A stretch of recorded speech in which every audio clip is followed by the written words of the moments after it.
Welcome to the Living While Loving Your Child Through Addiction podcast. Here, we focus on self care as we tend to our own lives while also extending love and compassion to our kids. This podcast offers science backed skills to bring hope and healing to your entire family.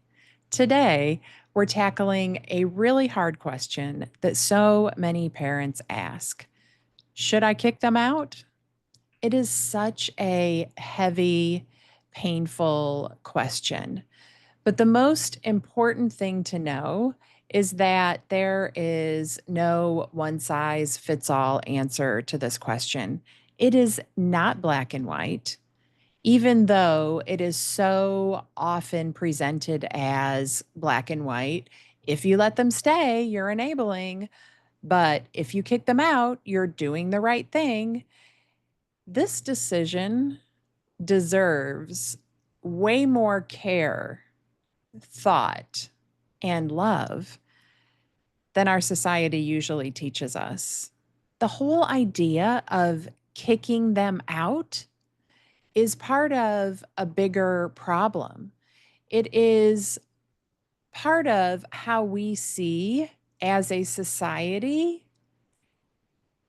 how we dehumanize people struggling with substance use. We treat them differently than we would treat anyone else that we love. And for some reason, that's okay. And I'm not judging. I was part of that. I had that same belief system until I learned differently. There's this meme that I see on social media all of the time that absolutely drives me crazy. It says, if the addict isn't mad at you, then you're enabling them. And if they are mad at you, then you're doing the right thing. Those aren't the exact words, but that's what it says basically. And that meme makes my stomach turn for so many reasons because it just reminds me of all of the decisions that I made under that premise. It implies that there has to be contention in your relationship with anybody struggling with substance use. And that's just not true. You can say no with love, and it doesn't have to hurt anybody. That is exactly what I teach in my Boundaries Masterclass. Love can be firm and kind at the same time, and it works. I've seen it working over and over again with all of the families that I work with.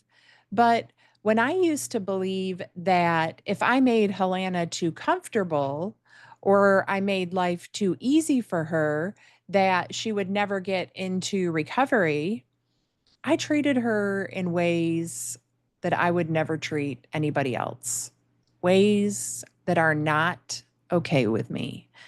And it hurt both of us. This episode is not about giving you a yes or no answer to this question. Should I kick them out?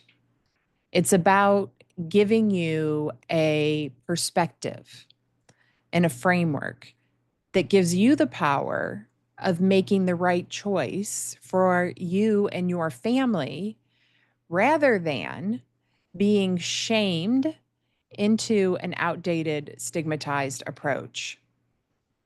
First, I want to point out the importance of how you think about this decision and how important the words are that you are thinking as you're deciding how you're going to handle this.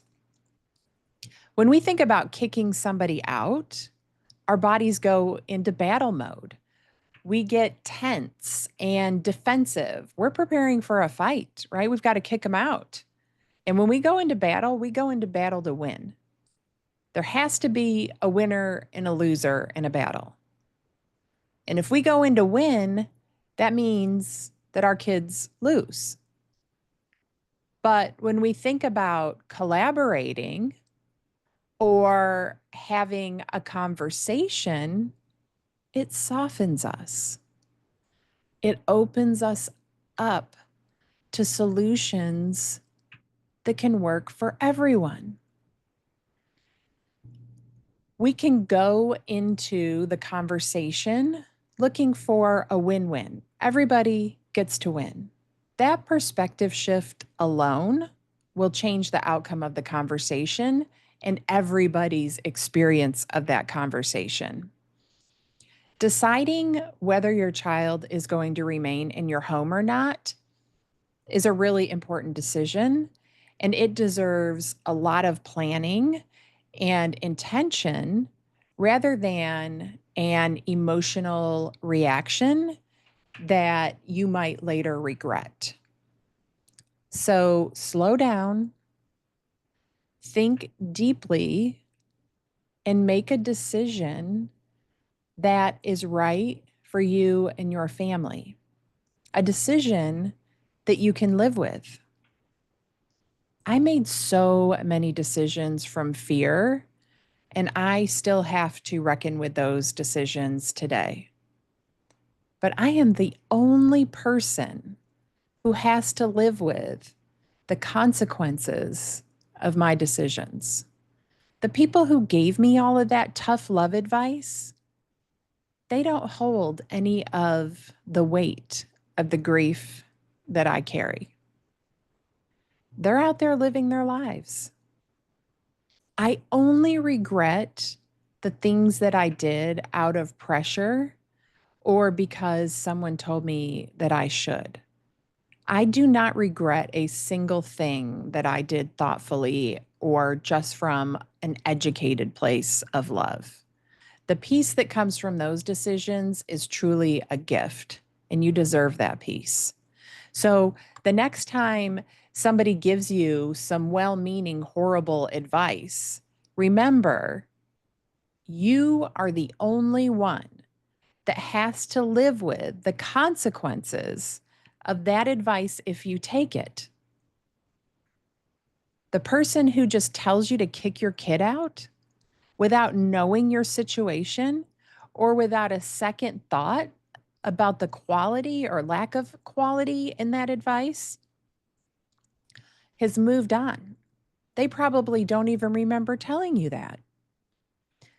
So don't give them any weight in your decisions unless they said something that you want to use in your decision process, but always run it through your values first. When you're deciding whether your child can stay in your home or not, here are some of the bigger things that you can think about to decide what's right for you and your family. Number one, think about the role of safe, stable housing in recovery.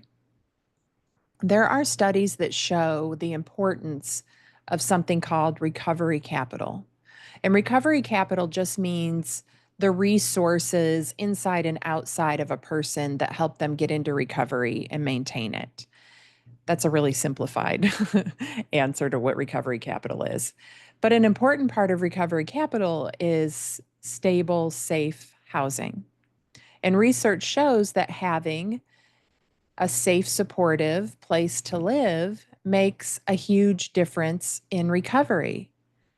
Unstable housing increases the risk of relapse and overdose. And I saw this firsthand with my daughter, Helena. At first, the sober living home she was living in, the last place she was great. But over time, the house became unstable and unsafe. After Helena passed away, I saw a group text message where the owner of the sober living home had been berating the residents and repeatedly threatening to raise their rent and throw them out, and actually did throw one of them out just for asking a question. And that's instability, among other things that happened there, was part of what led to Helena's relapse and death from an overdose. And that is why I share my experiences and things that don't feel so great to share, because I don't, not that I want to scare you, but because the more information we have, the more we understand science and not stigma, the more we understand other people's experiences and have more to pull from, the better equipped we are to support our kids and ourselves. At the time, I knew that the situation wasn't good, but I didn't fully see the impact that it was having on Helena until I read her journal after she passed away. I thought that she was managing the situation, that she was working through it while we searched for another place to live. But looking back, I can see that I underestimated how it was impacting her to be in an unstable environment in her home and how quickly things were getting worse. So, if I can give you better information than I had, if I can help you trust your instincts more, maybe it can make a difference for you and your family. And while safe and stable housing is incredibly important, it's not the only factor that we have to look at. One of the really important priorities is safety. So that brings us to point number two. Is there violence or a serious safety risk? If anybody is being physically hurt or threatened, safety has to come first. And this isn't about punishing anybody, it's about protecting everybody, including them. It's okay if safety means that they have to live somewhere else. That is very different than just kicking somebody out because you think that you have to. That is making an intentional decision with everybody's needs in mind. Number three is, how is your child living with you affecting your emotional and physical health, affecting the emotional and physical health of everybody in the home, including your child? Like, it might not be best for them either. So when you're thinking about whether or not they should stay in your home, it's not just about rules, it's about everybody's emotional and physical health. Are your younger kids feeling scared or anxious? Are you constantly stressed and anxious? Are you finding yourself dreading being in your own home? Is your child feeling safe and supported at home, or are they feeling judged and trapped? Like, these are just all questions that you can ask yourself, but this also deserves some deeper reflection because this isn't just about the surface level behavior, it's about the emotional climate in your home. If your home feels chaotic, it doesn't always mean that your child has to leave. Sometimes it just means that the way you're interacting with them needs to change. Everybody needs support in these high emotion situations. And the chaos can really be minimized with the right skills. So if you have better communication tools and you know how to regulate your emotions better and you know how to pause when you need to, and you're focused on the things that you can control, which is your actions, your responses, your boundaries, instead of focusing on the things that you can't control, you really can change the environment in your home without your child having to change at all. Like, this is exactly what I help parents with every day in the Peace of Mind program. And it makes all the difference. The beauty is that healing and positive change can begin right away. It does not depend on your child changing. You can set a calm tone in your home. So just think about if learning communication skills, communicating calmly and clearly in a way that makes your child feel seen and heard and understood, and regulating your emotions, creating more peace within yourself. You have so much more power than you think. And sometimes the smallest shifts in how you show up can create a huge impact in your home. The next one is, am I making this decision out of fear, guilt, or pressure? So I want to share a story about my experience with this. When Helena was 18, she moved out. I didn't ask her to move out. I didn't want her to move out, but she wanted to live her life the way she wanted to, and we were always at odds about that. So she couldn't wait to move out as soon as she turned 18. But then once she moved out, I would not let her move back in. I thought if I let her move back in, then I'm enabling her behavior. And that if I did that, that I was prolonging everybody's suffering by making her life easier. I thought I was hurting her by helping her because I believed in that idea of rock bottom. It had really been, I had just sat in so many meetings where I heard that term used over and over again and how a person needs to get there to decide to get help. And so I wanted to get her there as fast as possible so that we could all stop suffering. And one night after Helena moved out, she didn't have anywhere to stay. And I think about this night a lot. I told her that she could come over for a couple of hours. Well, she looked for a place to stay, but around 10 o'clock that night, I was ready for bed and she had not found a place to stay. So I told her that she had to leave. I did offer to give her a ride somewhere, but she was really mad at me, of course. And she decided to walk. And as she walked out the door, she stopped and looked at me. And she was just so angry and said, "It's so fucked up that you're making me leave, knowing that I have nowhere to go." And now I think back on that. She was just barely over 18. She had a backpack, no money, nowhere to go. Like, I can't even imagine myself at 18 facing that situation, how I would have handled it. But at the time, I told myself that that was what I had to do, that I was doing the right thing. I would have absolutely loved to have had the chance to make that decision that night from a place of science, love, and humanity, not from fear and stigma. And that is why I do this work, why I do these podcast episodes, because I want to get the word out that you get to decide what's best for you and your family. Nobody else knows. You can take things that feel right to you into consideration, but there's no one person out there, including me, that has all of the answers. That's why I'm not giving you answers. I'm giving you a framework to make the best decisions for your family.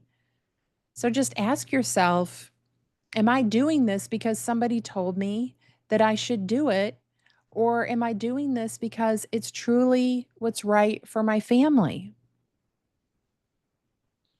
The next point is if you've thought everything out and you've been intentional and you decide that it is best for your child to move out, how can you do it as kindly and humanely as possible?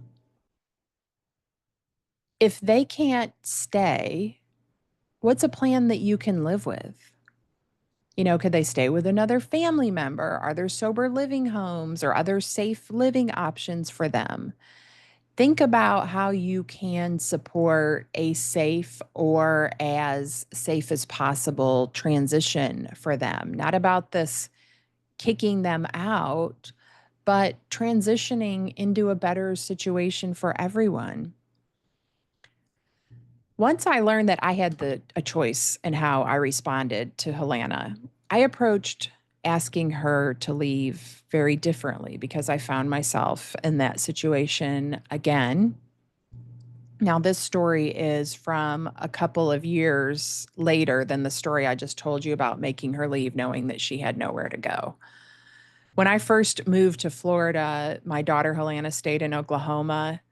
But about 4 or 5 months after I moved here, she went to treatment. And when she was done with treatment, she moved here to Florida with me.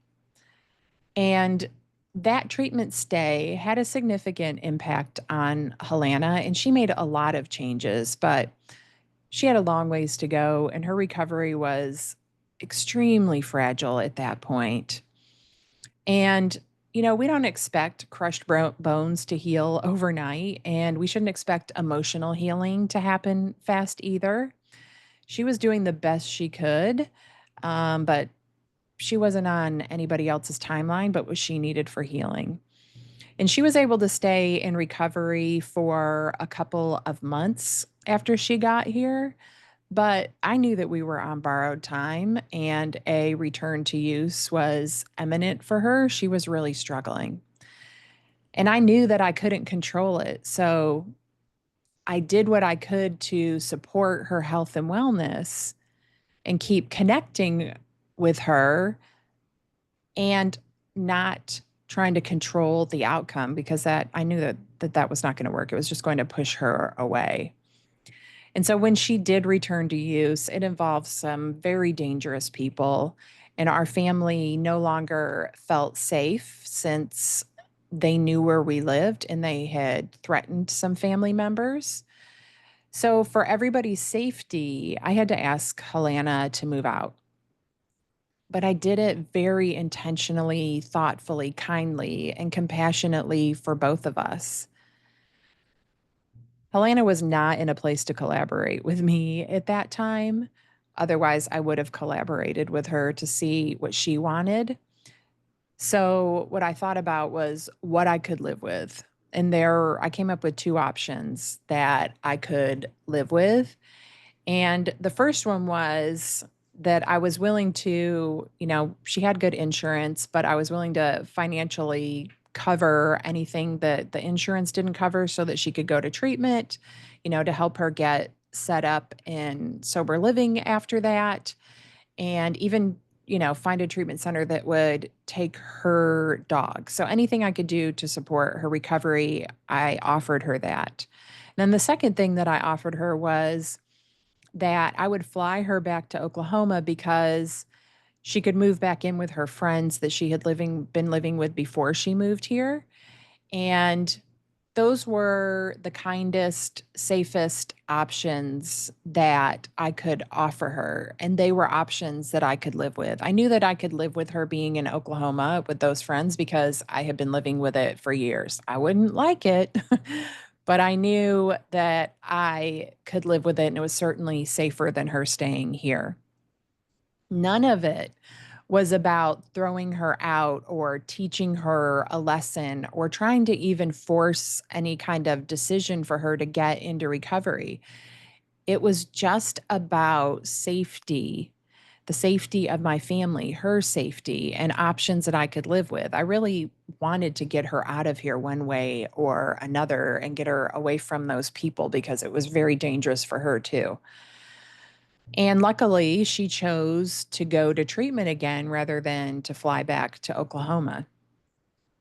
But what if she had said no to both of my options I had offered her and she went and lived with the dangerous people that I was trying to keep her and my family safe from? That gets us to point number 7 or 8. I don't know. I'm losing track here. This is the last point I'm going to make. Ask yourself how you can honor your values and your child's autonomy. They still had the right to choose their own path. Helena had the right to choose what she was going to do. She could choose one of my options or make her own.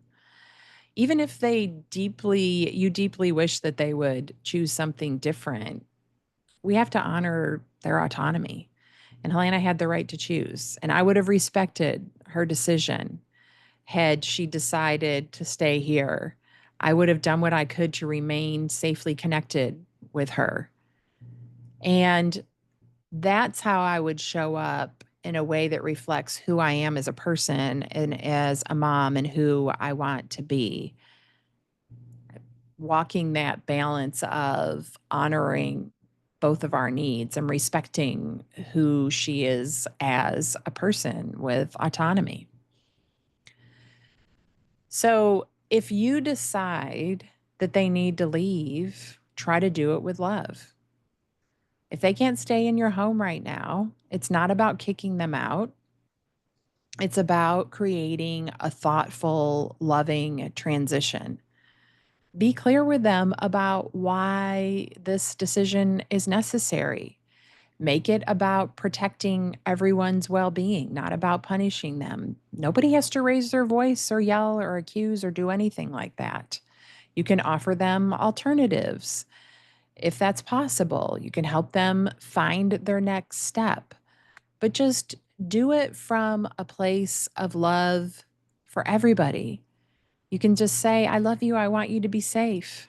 I can't provide the environment you need here right now, but I still love you and want to support you and remain connected with you. You can do this with integrity.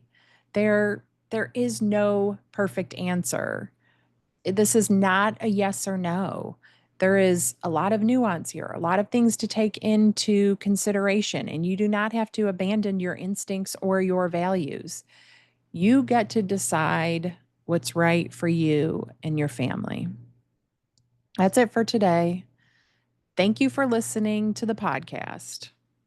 If you found this episode helpful, I'd love for you to take a moment to leave me a 5-star review. Your feedback helps other parents find the support that they need.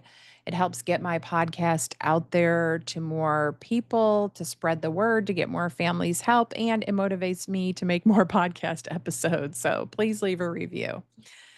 And if you're tired of feeling stuck and scared and unsure of what to do next, you can schedule a Road to Recovery call with me. We will explore what is possible for you and your family with support from somebody who truly understands. You do not have to navigate this alone. The Road to Recovery call link is in the episode show notes, and it's also on my website. Until next time, remember that taking care of yourself is not a luxury, it's a necessity because you matter too.